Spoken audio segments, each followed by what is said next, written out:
10 হে ঈমানদারগণ, তোমাদের কাছে মুমিন মহিলারা হিজরত করে আসলে তোমরা তাদেরকে পরীক্ষা করে দেখো। আল্লাহ তাদের ঈমান সম্পর্কে অধিক অবগত। অতঃপর যদি তোমরা জানতে পারো যে তারা মুমিন মহিলা, তাহলে তাদেরকে আর কাফিরদের নিকট ফেরত পাঠিও না। তারা কাফিরদের জন্য বৈধ নয়, এবং কাফিররাও তাদের জন্য হালাল নয়।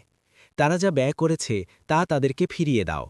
তোমরা তাদেরকে বিয়ে করলে তোমাদের কোনো অপরাধ হবে না যদি তোমরা তাদেরকে তাদের মহর প্রদান করো। আর তোমরা কাফির নারীদের সাথে বৈবাহিক সম্পর্ক বজায় রেখো না। তোমরা যা ব্যয় করেছ তা তোমরা ফেরত চাও, আর তারা যা ব্যয় করেছে তা যেন তারা চেয়ে নেয়। এটা আল্লাহর বিধান, তিনি তোমাদের মাঝে ফয়সালা করেন, আর আল্লাহ সর্বজ্ঞ প্রজ্ঞাময়। 11 আর তোমাদের স্ত্রীদের মধ্যে যদি কেউ হাতছাড়া হয়ে কাফিরদের নিকট চলে যায়, অতঃপর যদি তোমরা যুদ্ধজয়ী হয়ে গনিমত লাভ করো, তাহলে যাদের স্ত্রীরা চলে গেছে তাদেরকে তারা যা ব্যয় করেছে তার সমপরিমাণ প্রদান করো। আর তোমরা আল্লাহকে ভয় করো, যার প্রতি তোমরা বিশ্বাসী।